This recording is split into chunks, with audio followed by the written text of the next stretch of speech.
मैं हूं खुशीलाल और आप देख रहे हैं सीधी नजर लाइव। दिन भर की खबरों को जानने से पहले नजर डालते हैं आज की सुर्खियों पर। आपके महल के साज सज्जा में लगाए चार चांद। शहर के अलकापुरी में स्थित है आपका अपना फर्नीचर महल। जी हाँ, हमारे यहाँ ब्रांड में Elder, Bliss, Dice office system, century mattress, Kurnool mattress, Pushpa steel अलमारी उपलब्ध है। इसके साथ ही कुशल कारीगरों द्वारा फुल सागवान का सोफा, डाइनिंग सेट, बेड, दीवान इत्यादि भी उपलब्ध है।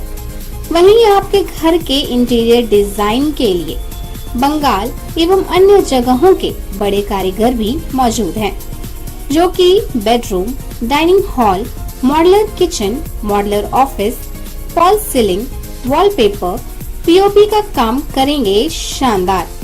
तो अपने महल को सजाने के लिए आज ही पहुँचे फर्नीचर महल, अलकापुरी चौक, गिरिडीह।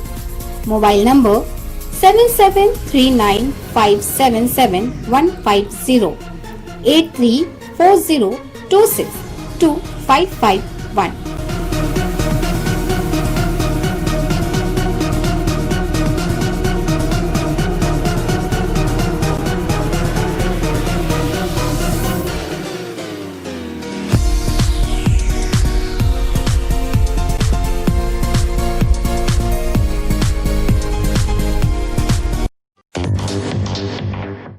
गिरिडीह नगर निगम के मेयर सुनील पासवान पदमुक्त। नगर विकास एवं आवास विभाग ने किया उन्हें अयोग्य घोषित। जाति प्रमाण पत्र फर्जी पाए जाने पर हुई कार्रवाई। 2 दिन से लापता सगे भाई का शव बरामद। दोनों का शव एक नवनिर्मित कुएं से पुलिस ने किया बरामद। परिजनों ने लगाया हत्या का आरोप। एमपीएल कंपनी को हाईवा से ट्रांसपोर्टिंग एवं पेलोडर से लोडिंग का ऑफर दिए जाने का मामला पकड़ा तुल। झारखंड कोलियरी मजदूर यूनियन के बैनर तले ट्रक मालिकों व मजदूरों ने किया सीसीएल कार्यालय के समक्ष हंगामा। और समाहरणालय सभा कक्ष में आयोजित हुई नेहरू युवा केंद्र की सलाहकार समिति की बैठक। उपायुक्त राहुल कुमार सिन्हा की उपस्थिति में कला, संस्कृति एवं खेल पर वित्तीय वर्ष के वार्षिक प्लान की तय हुई रूपरेखा।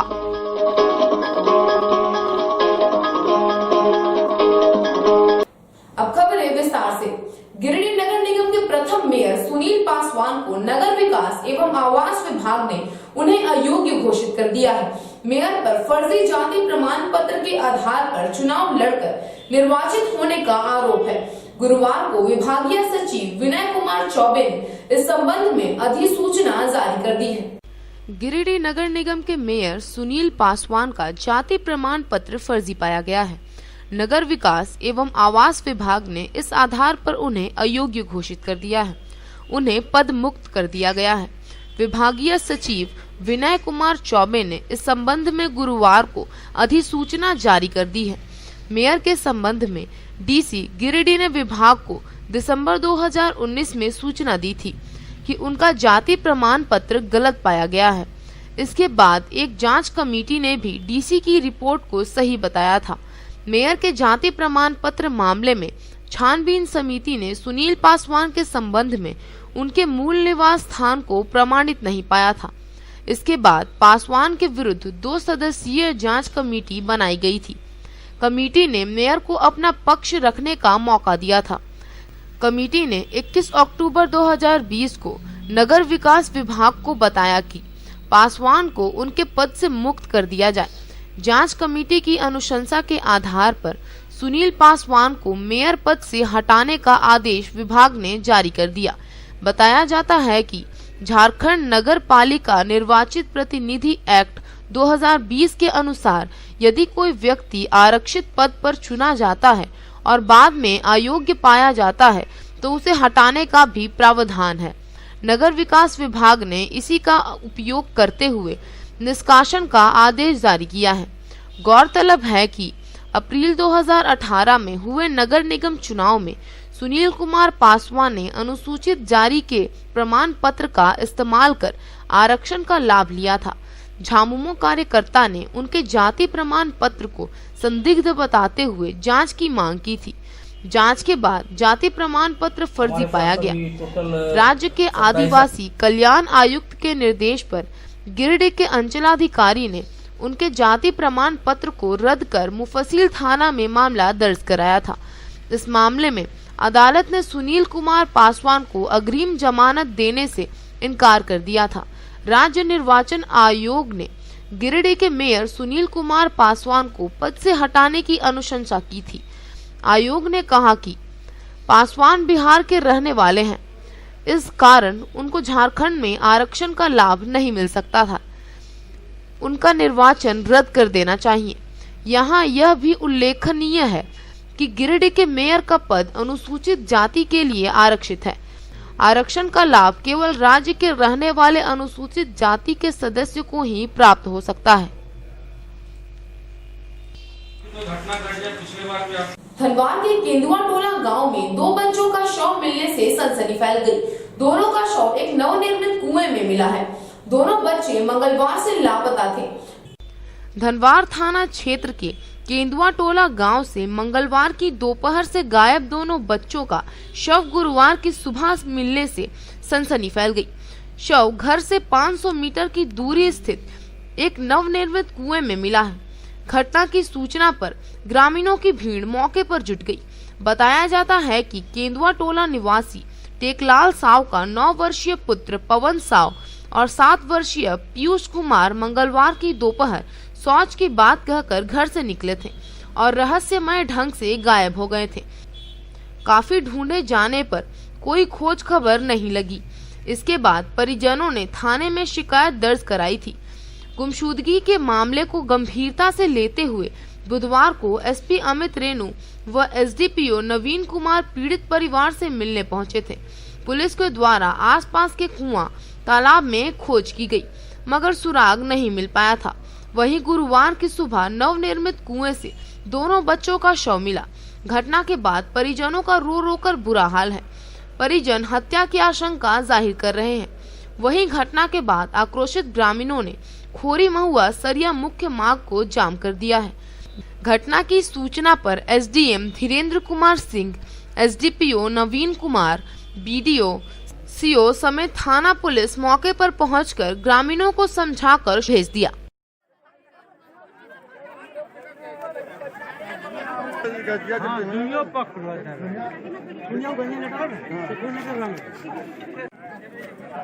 सर के बनाया सही ते लीजिए कितना दर्दनाक आदमी।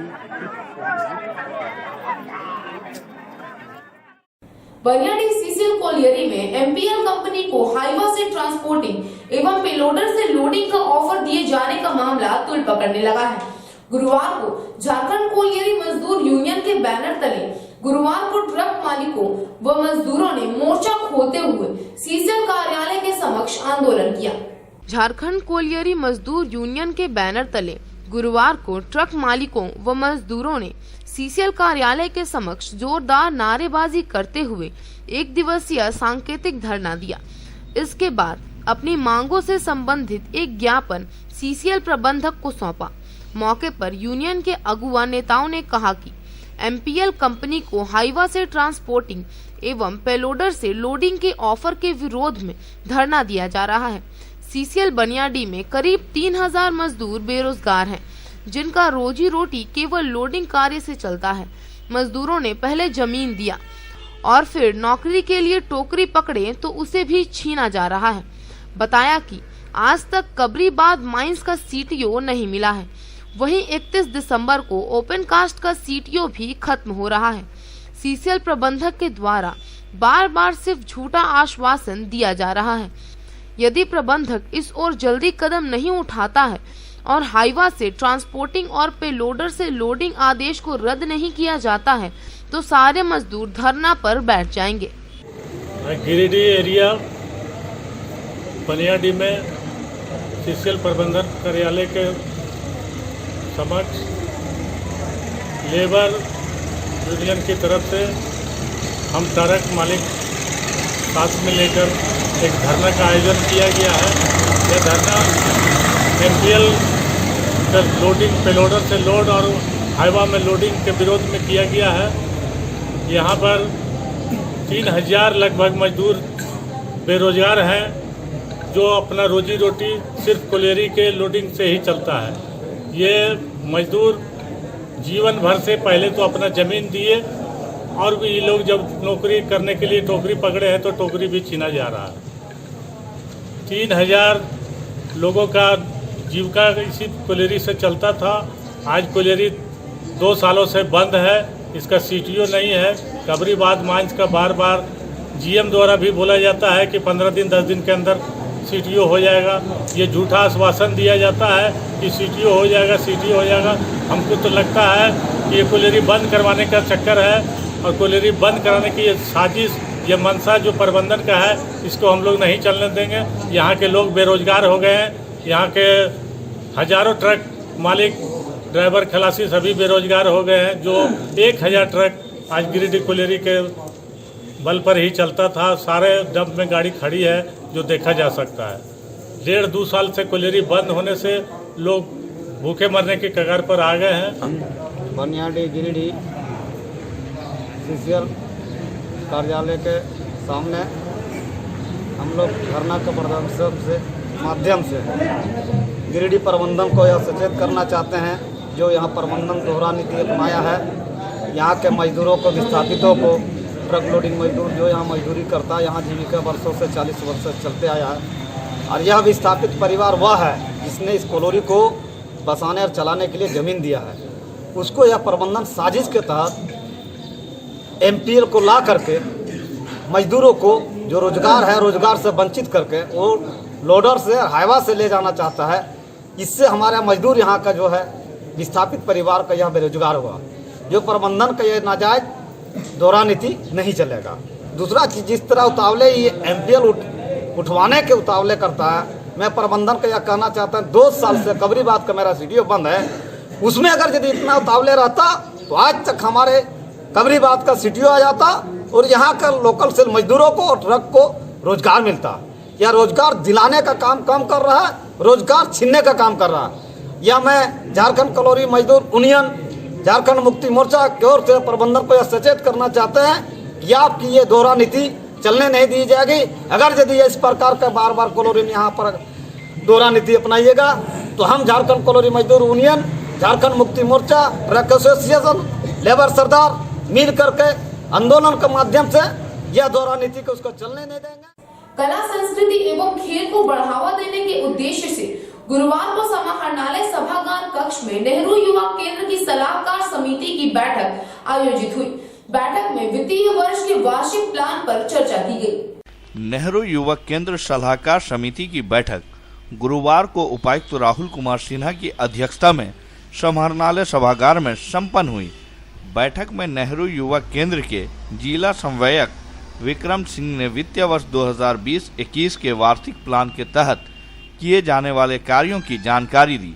उन्होंने बताया कि इस वित्तीय वर्ष हेतु तैयार किए गए वार्षिक प्लान के तहत आत्मनिर्भर भारत अभियान तथा फिट इंडिया मूवमेंट के तहत युवाओं को जागरूक तथा प्रशिक्षित किया जाना है।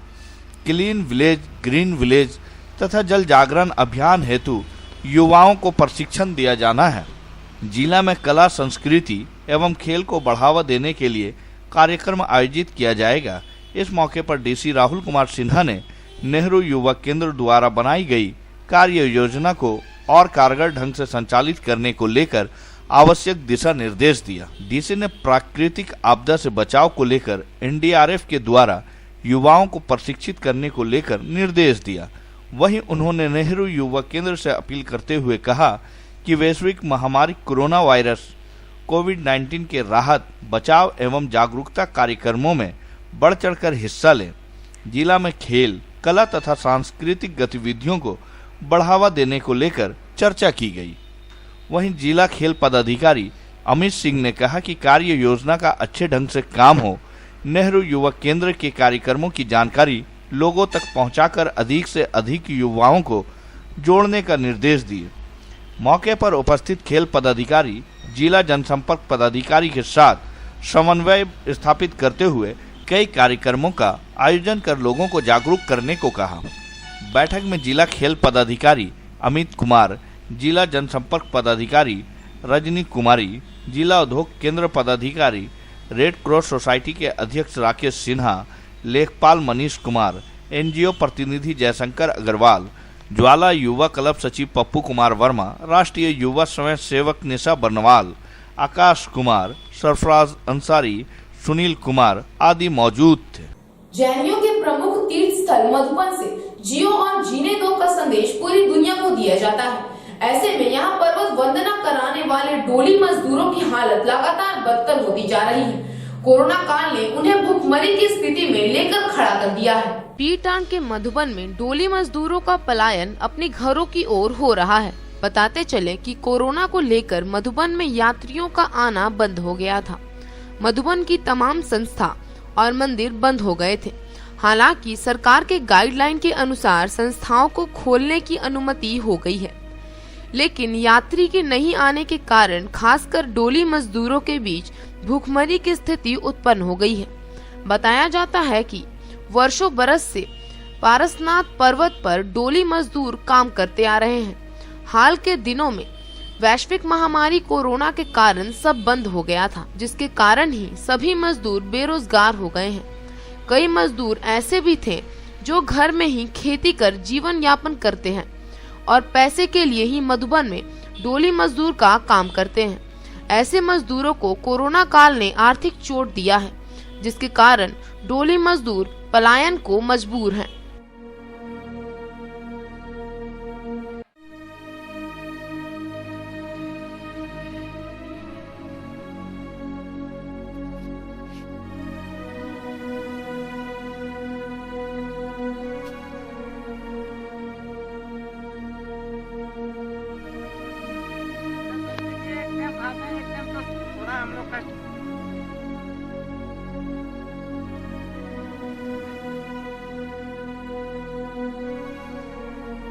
डोली उठाते हैं दिक्कत तो हो रहा है। तो यात्री आएगा तब पार जाएंगे हम लोग। यात्री आते हैं, बाइक वाले सब ले आते हैं। पहले यात्री लोग आते थे, आज से करीबन 9 महीना हो रहा है। लॉकडाउन अभी 9 महीने चल रहा है। अभी कुछ काम नहीं मिल रहा है हम लोग को। ऐसे नहीं आते बैठे रहते गाँव में, हाथ दे कभी घर में ये तो जहाँ कर्जा लो या नहीं लो, को कर्जा देने तैयार नहीं है हम लोग को। अभी किसी 100-200 मांग कहाँ देगा वो भी, उसका भी पैसा आएगा तब हम लोग को पैसा देगा वो। दिक्कत हो रहा है। कुछ यात्री आ भी रहे हैं तो फिर आते फिर चले जाते हैं। डोली काम भी नहीं मिल रहा हम लोग को। मतलब संस्था में जाते रहेगा तब नहीं हम लोग तो पैसा कमौनी होगा। अब संस्था में जाते रहेगा तब नहीं हम लोग धंधा चलेगा, डोली धंधा। हम लोग का आदिवासी लोग भी आता है, अन्य जाति भी हम लोग उठाते हैं। जैसे आदिवासी हो गया और हरिजन में हम लोग आते हैं, तुरी जाति में आते हैं तो हम लोग भी उठाते हैं। और चले जा कर के मुंडा लोग भी उठाता है, कहार लोग भी उठाता है। गिरिडीह जिला से भी आदमी आते हैं उठाने के लिए यहाँ पर। कम से कम 10,000 मजदूर हैं। यात्री दुर्गा पूजा से जो हम लोग जो उठाते थे, जो और सीजन में हम लोग उधार ले करके रखते थे, इस सीजन में हम लोग चुका देते थे और अभी वो भी नहीं कर पाए हैं हम लोग। त्यौहार का समय ऐसा था कि सब हम लोग खुश रहते थे, बीवी बच्चा सब हम लोग का खुश रहता था। लेकिन अभी एक सीजन ऐसा चला जा रहा है कि हम लोग अब कोई त्योहारी ढंग से नहीं कर पा रहे हैं। ये मेन सीजन था हम लोग का, लास्ट सीजन मेन सीजन था। हर कोठियों में से यात्री भी भरा पड़ा रहता था।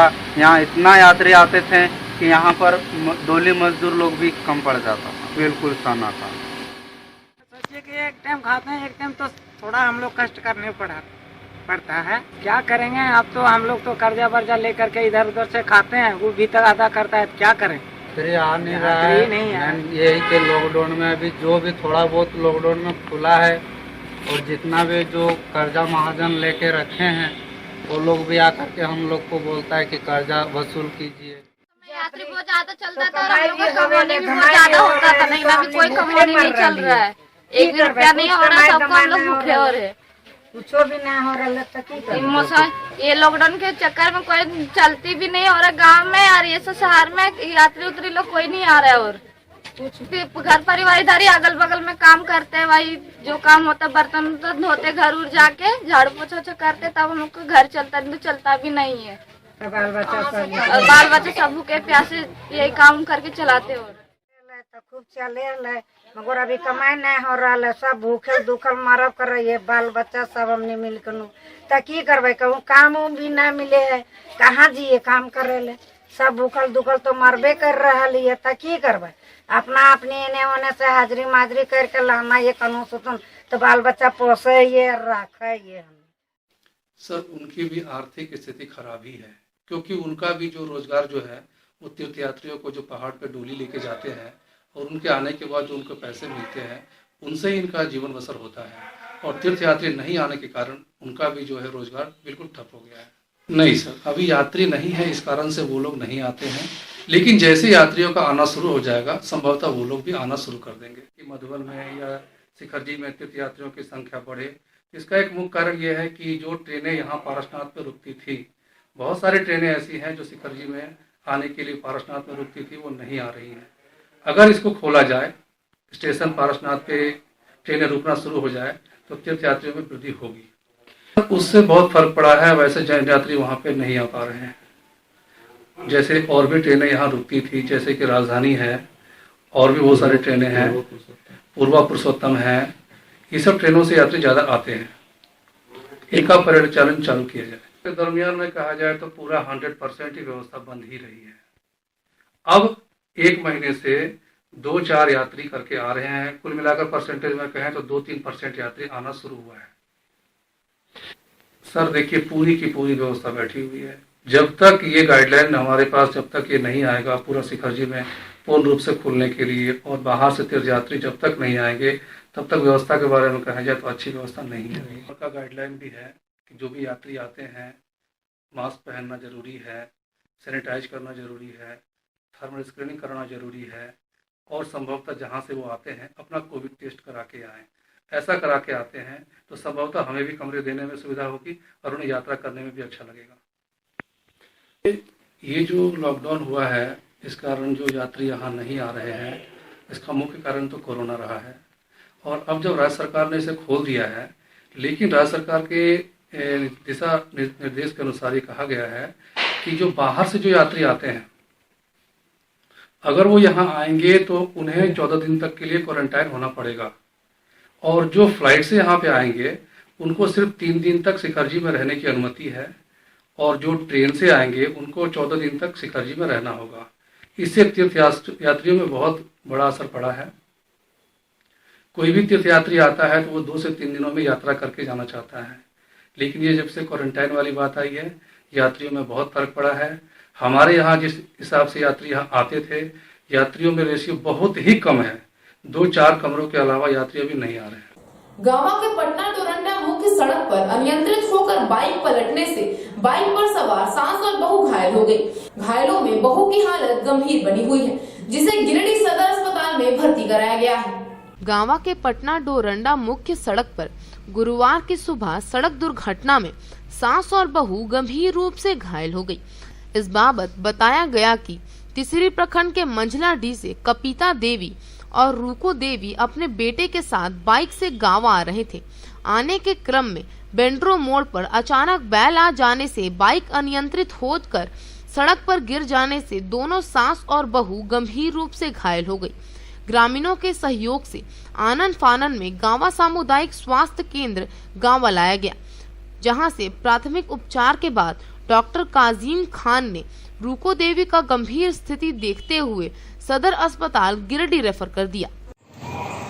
मंझलाडीह से हम गाँव जा रहे थे और गाँव में बेंड्रो में एक्सीडेंट हो गया था। वहाँ तो वहाँ एक्सीडेंट हुआ, जानवर उधर था तो दूसरा जानवर उसको मारने के लिए दौड़ा तो वो सड़क पर उछल गया, और उछलने के बाद मेरे गाड़ी टकरा गई। रूको देवी हैं, वाइफ ऑफ गुरु यादव, 40 साल की इनकी उम्र है, मंझलाडीह तीसरी की रहने वाली है। ये case RTR road traffic accident का केस है और इनको सीवियर हेड इंजरी हुआ है और वोमिटिंग का टेंडेंसी बना हुआ है और अनकॉन्शियस है, पेशेंट बेहोशीपन में, तो इनको बेहतर इलाज के लिए सदर हॉस्पिटल गिरिडीह रेफर किया जाए। गांवा उप डाकघर में पोस्ट मास्टर के व्यवहार से स्थानीय ग्राहक नाराज हैं। गुरुवार की दोपहर नाराज ग्राहकों ने डाकघर में जमकर हंगामा किया। डाकघर पहुंचे लोगों का आरोप है कि पोस्ट मास्टर का व्यवहार सही नहीं रहता है।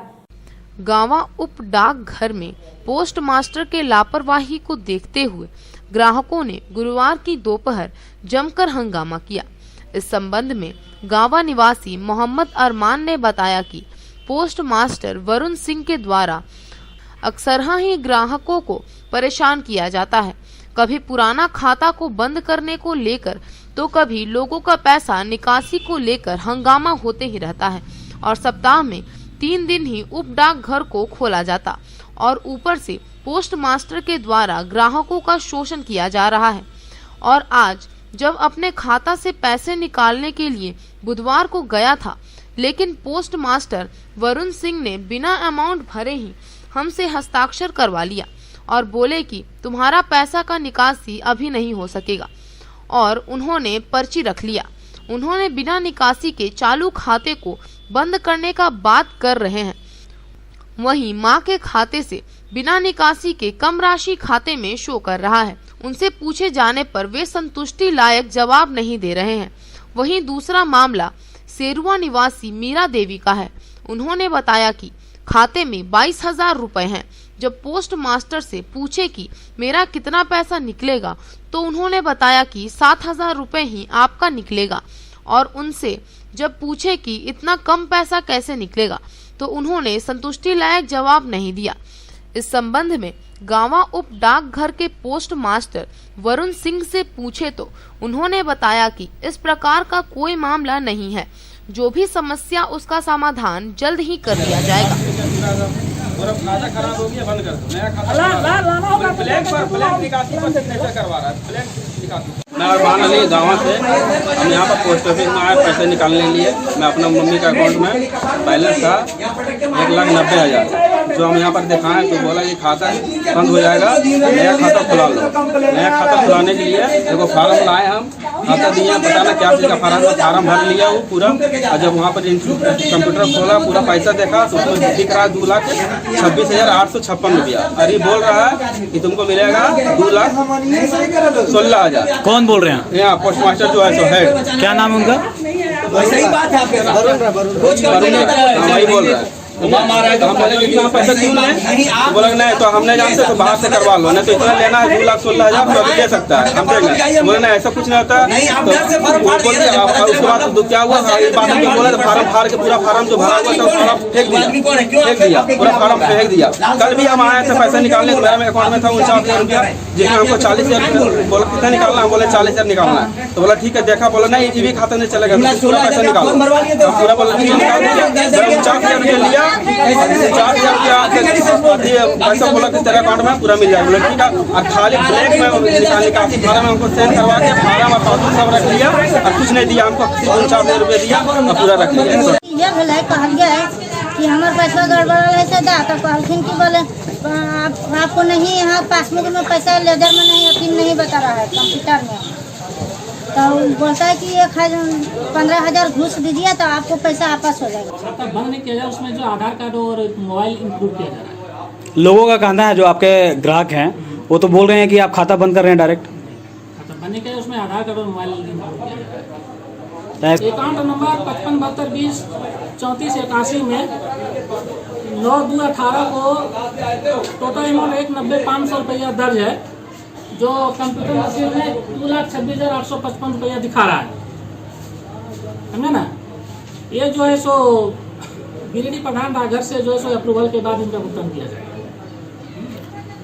और मीरा देवी, उसका अकाउंट नंबर, जो मीरा देवी का अकाउंट है, खाता है, जो कंप्यूटर में जो है सो 22 मीरा देवी के बचत खाता में 22,000 रुपया दर्ज है, लेकिन कंप्यूटर मशीन में 7,000 रुपया दिखा जा रहा है। ये भी कल दिखा रहा है। अभी दिखाने में आपको क्या दिक्कत हो रही है? अभी है, कहाँ गया वो? दिल्ली में, उसको हम लाकर तो कहाँ गया? आपका निकासी पर्ची कहाँ रहता है? भेज दिया गया है। हम उसको कल आपको नहीं दिखाएंगे तब बताइए कहाँ भेज दिया गया। Giridih civil surgeon doctor Siddharth Sanyal ने सामुदायिक स्वास्थ्य केंद्र गांवा का औचक निरीक्षण किया। इस दौरान उन्होंने कई आवश्यक निर्देश दिया। Giridih civil surgeon doctor Siddharth Sanyal गुरुवार को गांवा सामुदायिक स्वास्थ्य केंद्र पहुंचे। इस दौरान उन्होंने अस्पताल का औचक निरीक्षण किया। औचक निरीक्षण में उन्होंने सबसे पहले प्रसव कक्ष, लेबर रूम, सभागार परिसर, ओपीडी कक्ष, lab, Truenat lab, operation theatre, प्रशासनिक विभाग, श्रित श्रृंखला कक्ष आदि के अवलोकन कर विधि व्यवस्था का जायजा लिया। वहीं अधूरे पड़े अस्पताल भवन के जीर्णोद्धार का भी निरीक्षण किया। उन्होंने संस्थागत प्रसव की संख्या पहले की अपेक्षा और बढ़ाने का निर्देश दिया। वह सहिया दीदी की प्रोत्साहन राशि का ससमय पर भुगतान करने की बात कही। इसके अलावा ससमय पर भुगतान करने की बात कही।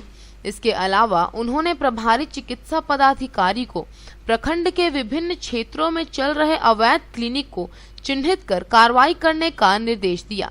मौके पर प्रभारी चिकित्सा पदाधिकारी doctor Arvind Kumar, BPM Pramod Kumar, BDM Ganga Kumar Rana, BTT Rajda Khatoon, Usha Devi, ANM Neetu Sinha, Renu Kumari समेत दर्जनों स्वास्थ्य कर्मी उपस्थित थे।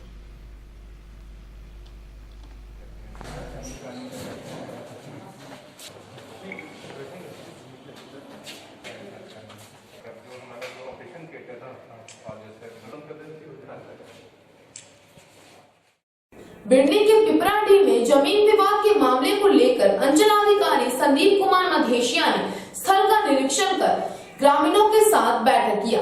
इस दौरान उन्होंने स्पष्ट कर दिया कि विवादित जमीन पर 144 धारा लगा दिया गया है।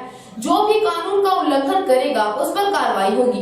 बिरनी प्रखंड क्षेत्र के पिपराडीह गांव में सरकारी जमीन विवाद बिरनी प्रखंड क्षेत्र के पिपराडीह गांव में सरकारी जमीन विवाद के मामले को लेकर अंचल अधिकारी संदीप कुमार मधेशिया ने स्थल का निरीक्षण कर ग्रामीणों के साथ बैठक किया। मौके पर मौजूद श्री मधेशिया ने बताया कि उन्हें सूचना मिली है गांव के ही कुछ लोग सरकारी जमीन पर अवैध कब्जा कर रहे हैं।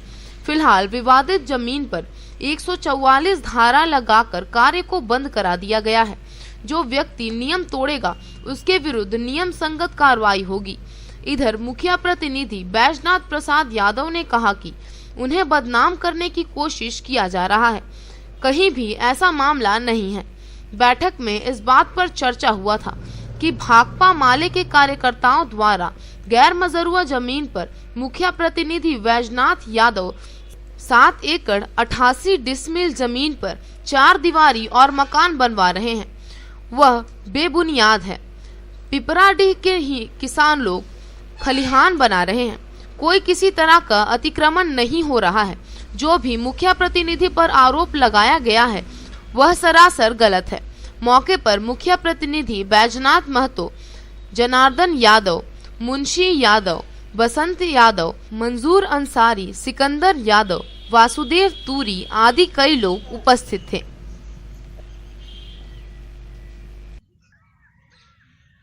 कल हम लोगों ने एक व्हाट्सएप के माध्यम से देखा और व्हाट्सएप में पढ़ा कि मुखिया परिवार के द्वारा कुछ दबंग किसी के लोगों ने अड़वार में अतिक्रमण कर रहा है, 4 दीवारी और मकान बना रहा है। यह सरासर गलत है। कोई ना 4 दीवारी कर रहा है ना तो मकान ही बना रहा है। यहाँ के कुछ नज़दीकी लोगों हैं जो स्थानीय किसान लोग सिर्फ खलिहान के उपयोग में खलिहान बना करके अपना धान मंडने का काम कर रहे हैं। दूसरी बात है कि कुछ ही दिनों के पूर्व रितलाल यादव को माले के द्वारा एक साजिश के तहत षड्यंत्र रचते हुए लोगों ने मर्डर केस में फंसाया जा रहा था। जो वज्रपात हुई थी और माले के लोगों ने कहा रहा था कि बम से रितलाल यादव ने रामदेव यादव को उड़ा दिया गया। यह बात सरासर गलत है। का जो बात लोग बोल रहा था, मदीना हम लोग यहाँ स्वतः ले गए हैं अपने से। हम लोग को दबाव नहीं दिया है कि आप ले जाइए। हम लोग आने जाने में ज़रा दिक्कत हो रहा था, इसलिए हम लोग यहाँ से ले गए। हम लोग को रोका नहीं है और आज भी अगर आना चाहेंगे तो हम लोग को रोकने वाला नहीं है। ये जो अडवार के बारे में जो लोग बोल रहा है ये खास है, ये आम नहीं है।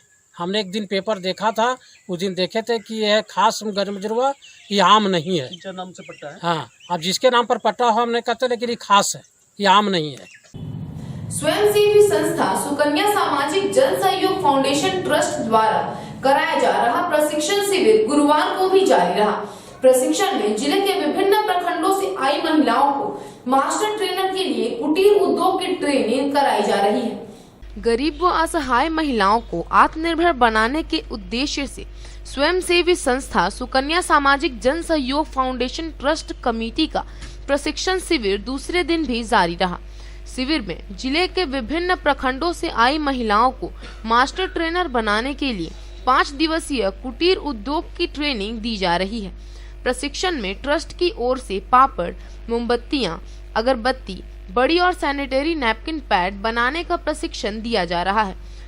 ट्रस्ट की ओर से जो महिलाओं ट्रेनर के लिए ट्रेनिंग दिया जा रहा, उसके द्वारा ट्रेनिंग के बाद गिरिडीह के सभी प्रखंडों के सभी गांवों में ट्रेनिंग शुरू किया जाएगा। मौके पर मौजूद संस्था के पदाधिकारी अमल दास ने बताया कि ट्रस्ट के मुख्य उद्देश्य गरीब एवं असहाय लोगों को मदद करना एवं महिलाओं को आत्मनिर्भर बनाना संस्था के मुख्य उद्देश्य हैं। मौके पर मेरी मरांडी, कविता देवी, लक्ष्मी देवी, कौशल्या देवी, फूलमती देवी, शबाना परवीन, सरिता कुमारी आदि मौजूद थी। आप सभी को जोहार एवं प्रणाम। मैं अमल दास, सुकन्या सामाजिक जन सहयोग फाउंडेशन ट्रस्ट कमेटी का संस्थापक। मैं आज गिरिडीह में 5 दिवसीय ट्रेनिंग शुरू कर रहा हूँ ट्रस्ट के माध्यम से, जिसमें से विभिन्न ब्लॉक के महिलाओं ने हिस्सा लिया जो मेरा ट्रेनर के रूप में काम करेगी। और आज मैं शुरुआत के दौर में पापड़ का ट्रेनिंग करवा रहे हैं। कल से मोमबत्ती, अगरबत्ती, ब्यूटिशियन, टेलरिंग, मशरूम का भी, सैनिटरी नैपकिन, बड़ी का भी प्रशिक्षण दिया जाएगा। उसके बाद महिला उसके साथ हम लोग व्यापार का भी संबंध आगे बढ़ाने हैं, जिसमें महिला आत्मनिर्भर बनने का अपने आप में एक मिसाल बने। बाल संरक्षण योजना के तहत गुरुवार को स्वयंसेवी संस्था जागो फाउंडेशन ने प्रखंड स्तरीय कार्यशाला का आयोजन किया। कार्यशाला में कई गणमान्य लोग उपस्थित थे। तीसरी प्रखंड मुख्यालय परिसर में झारखंड राज्य बाल प्रायोजन के तहत प्रखंड स्तरीय कार्यशाला का आयोजन किया गया। यह कार्यशाला स्वयंसेवी संस्था जागो फाउंडेशन के तहत किया गया। मौके पर मौजूद मुखिया समेत पंचायत के गणमान्य महिला, पुरुष व वार्ड सदस्य के साथ असहाय व गरीब बच्चों के पालन पोषण देखरेख पर चर्चा की गई। कार्यशाला में राज्य समन्वयक संजय कुमार ने उपस्थित लोगों को संबोधित कर कहा कि 18 वर्ष के बच्चों को समेकित बाल संरक्षण योजना के अंतर्गत लाभान्वित किया जाना है। योजना के तहत बच्चों को शिक्षा हेतु आर्थिक सहायता एवं परिवार विहीन बच्चों को अल्पकाल हेतु परिवार उपलब्ध कराना है। बच्चों के सर्वांगीण विकास के लिए परिवार का होना अत्यंत आवश्यक है। इधर जागो फाउंडेशन के सचिव वैजनाथ महतो ने कहा, इच्छुक कोई भी व्यक्ति बच्चों की शिक्षा सर्वांगीण विकास हेतु अनुरोध करने पर बच्चों के पालन पोषण व देख रेख के लिए प्रत्येक माह 2000 रुपया सहायता हेतु प्रदान की जाएगी, जिसके लिए जिला बाल संरक्षण इकाई गिरिडीह से संपर्क कर सकते हैं। कार्यशाला में सृजन फाउंडेशन के संजय कुमार, जागो फाउंडेशन के वैजनाथ महतो, प्रदीप कुमार, सरोजित कुमार, मुखिया संघ के तीसरी अध्यक्ष गोपी रविदास, दीना बंधु सहित दर्जनों जनप्रतिनिधि मौजूद थे। बाल कल्याण समिति भी उसी के तरफ से रास्ता बंद हो जाता, तभी बाल कल्याण समिति बच्चे की देखभाल बाल कल्याण समिति और जिला बाल प्रखंड के अलग अलग पंचायत के मुखिया, वार्ड सदस्य और सेविका, सहायिका, सहिया, साथ ही जो सामाजिक संस्थाएं हैं, 5 संस्थाएं के प्रतिनिधि शामिल हुए थे। मुख्य तौर पर इस कार्यशाला में स्पॉन्सरशिप क्या है, सरकार की योजना, झारखंड सरकार का एक महत्वपूर्ण योजना है जिसमें बच्चों को संरक्षण प्रदान करने के लिए इस योजना को बनाया गया है। इसकी जानकारी इस क्षेत्र में कम रहने के कारण हमारे जिला में इस क्षेत्र से आवेदन बहुत कम मात्रा में जा रहे हैं। तो हम लोगों ने ये प्रयास किया कि ज़्यादा से ज़्यादा लोगों को जानकारी मिले, ताकि जो अनाथ, गरीब, लाचार, बेबस, बीमार परिवार के बच्चे जो भी हैं, उन बच्चों को इस योजना की स्कीम का लाभ पहुंचाया जा सके, ताकि और प्रत्येक बच्चे को जिनका आवेदन आएगा वो वहाँ अप्रूवल कमेटी की तरफ से सिलेक्शन किया जाएगा। जो बच्चे सेलेक्ट होंगे उनको प्रति माह 2000 रुपया उनके लालन पालन, शिक्षा दीक्षा के लिए प्रदान किया जाएगा सरकार की तरफ से। आज का यह अंक आपको कैसा लगा? आप अपनी सुझाव व राय इस नंबर पर दे सकते हैं। साथ ही ताजा तरीन खबरों के लिए आप सीधी नजर लाइव के वेबसाइट, फेसबुक, ट्विटर, पोर्टल व इंस्टाग्राम को फॉलो कर सकते हैं। अब दीजिए पूरी टीम को इजाजत। नमस्कार।